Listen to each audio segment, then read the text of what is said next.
The word dinosaur means terrible lizard. That's what the word means, and I believe dinosaurs were giant reptiles in the reptilian family from the pre-flood times when people were living to be 900 years old.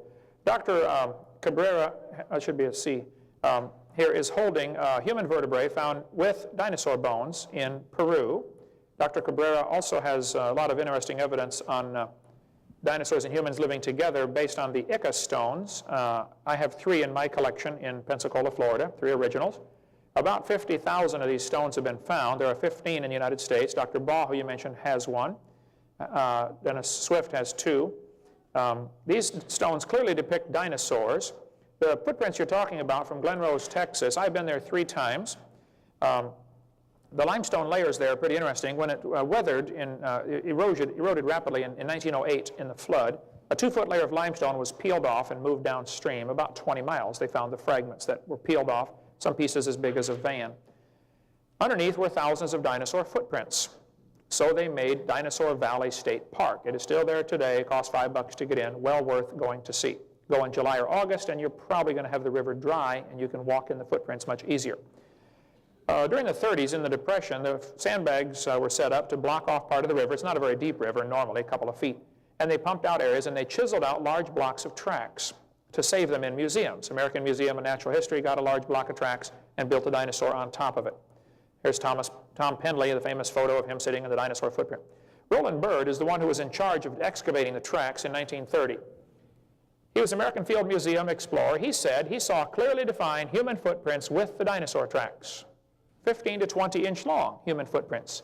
Dr. Daughtery was a chiropractor in Glen Rose for 17 years. I met him and talked to him. He spent thousands of hours measuring, documenting all this stuff on human footprints. Knowing, being a chiropractor, he understands a little bit about the biomechanics of walking, and said they're clearly human footprints. That was after his 17 years of research. I don't know if your couple days down there was equivalent to that, but there are thousands of dinosaur footprints found. They're not hard to find. Dinosaur footprints are found everywhere. Back in 1884, Earl Flint, a geologist representing the Peabody Museum, was working in a rock quarry in Nicaragua and found fossilized human tracks 16 to 24 feet below the surface. He describes the whole thing in his book here in 1884. We won't take time to read it all, but there were barefoot as well as well-defined sandal-footed impressions, supposedly over 200,000 years of age. Now, Mr. Flint is all confused because his evolutionary teaching at Harvard University has destroyed, I think, the logical thinking process where you're not allowed to think outside of the evolutionary box, as opposed to, hey, maybe these creatures made these footprints in the flood, okay? He says the sandals appear to have been designed both for comfort and protection. 1882, inmates at Carson City, Nevada found several human tracks, 18 to 20 inches long, footprints of a giant. Okay, all this is in Earl Flint's testimony here. Here's a photograph of the tracks. You can get the website omniology.com if you want more on that. These are the human tracks with the person standing here crossing a set of dinosaur tracks. The pictures are in the church over there if you want to go look at them. Dr. Daughtery is the one who took these photographs of human footprints. You need to understand there's a catch-22 situation here. We don't need to find human and dinosaur tracks together. If a few dinosaurs are still alive, that would solve the problem completely. No one has ever found human and chicken footprints in the same rock strata together. Does that prove humans and chickens did not live at the same time? No, it probably proves that humans don't normally hang out with chickens. Okay? So I don't think we need to find the footprints together, number one. Number two, I think they have been found nonetheless, okay? Texas Tracks and Artifacts is a book. It's $10, $9.95, $9.50, dealing with all the latest evidence on the human and dinosaur footprints together. I've been there myself and walked in them. That's a casting of one that I have, taken directly out of the river from Glen Rose, Texas. It's a size 24. Good size. People today with a size 24 shoe. That's not the big deal. I mean, it's pretty big, but the footprints have been analyzed. I think they're legitimate. The reason ICR withdrew their support, and I was with John Morris yesterday. He's a good friend of mine. I love ICR and what they do. He wrote a book called Tracking Those Incredible Dinosaurs, and then he withdrew the book from publication, or from sale, because one of the footprints that was real clearly a human footprint at first, when it was first discovered, as it eroded away, it grew 2 more toes and became a 3-toed dinosaur footprint. When the footprint was first found, it was about 8 inches deep. Oh, you're trying to, I got supposed to stand so you can get this on film. It was about 8 inches deep in the rock.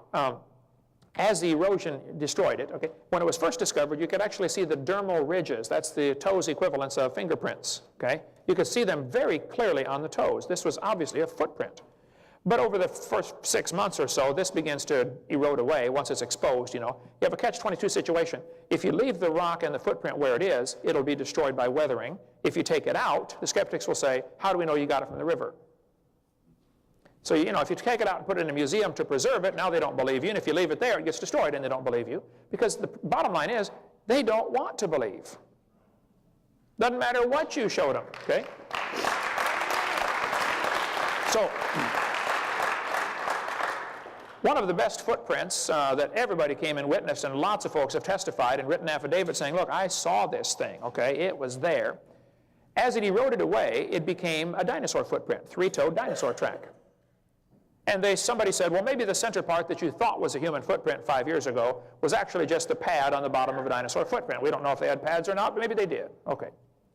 Well, another obvious explanation might be the human stepped in the same footprint after the dinosaur was there. The mud squeezed in, obscured the outer toes of the dinosaur.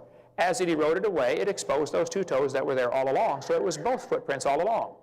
I talked to John Morris and I said, Dr. John, why did you withdraw your support of this footprints? I've been there 3 times, I've walked in them. He said, listen, I'm not saying they're not real. And I kind of suspect they are. Dwayne Gish, one of the founders of ICR, 82-year-old, his wife died 2 weeks ago, a very good friend of mine. He writes lots of books on creation evolution. He has been there numerous times, and he and Henry Morris differ on this. Henry Morris takes the more, and John Morris take the more conservative stance and say, well, we're not really positive, we can't prove it, so let's just not mention it. Dwayne Gish says, look, I've been there, I'm convinced. So John Morris did not say, we don't believe they're legitimate. He just said we can't be positive. So he's erring on the side of caution. So it would not be correct for you to say, ICR has said they are not footprints. Don't say that. You can say they have withdrawn dogmatic support of this, but they have never said they're not human footprints, okay? And most of the people, many of the people at ICR, Institute for Creation Research, still think they are indeed legitimate footprints. But my point is, it doesn't matter. We don't need to find dinosaur and human footprints together because dinosaurs have always lived with man. They were known as dragons throughout most of history. And there's probably a few still alive. In the Congo swamp, for instance, there have been many reports of dinosaurs still living in Likwala Swamp. Mr. Scotland, who was moving to Arkansas, by the way, he was in the bodybuilder contest, you know, right next to me. William Gibbons is a good friend of mine. He and I wrote a book together called Claws, Jaws, and Dinosaurs. William Gibbons has been to the Congo swamp 3 times and once to Cameroon, where there are reports of dinosaurs still living. Ever since Congo was colonized by Belgium back in 1885, there were reports of dinosaurs still living in that swamp, small ones, 15 or 20 feet long. This article, 1910, New York Herald, talks about a dinosaur still living. 1948, Saturday Evening Post. 1980, a big game hunter went there back in the early 1900s and said he saw an animal that could only fit the description of a dinosaur. There could be dinosaurs by Ivan T. Sanderson. Okay? Roy Mackle's been there 3 times. Then they report dinosaurs called Mokele Mbembe, small ones, still alive in the swamp right now. So I think there's a fairly good amount of evidence that there could be a few stragglers still around. Eugene Thomas, missionary, was there, a friend of mine. He's in Ohio now, retired. He was for 42 years in the swamp as a missionary.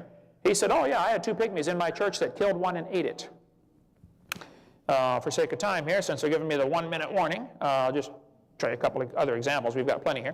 1925, this animal washed up on the beach in California. That's the head. Here's the mouth. Here's the eyeball.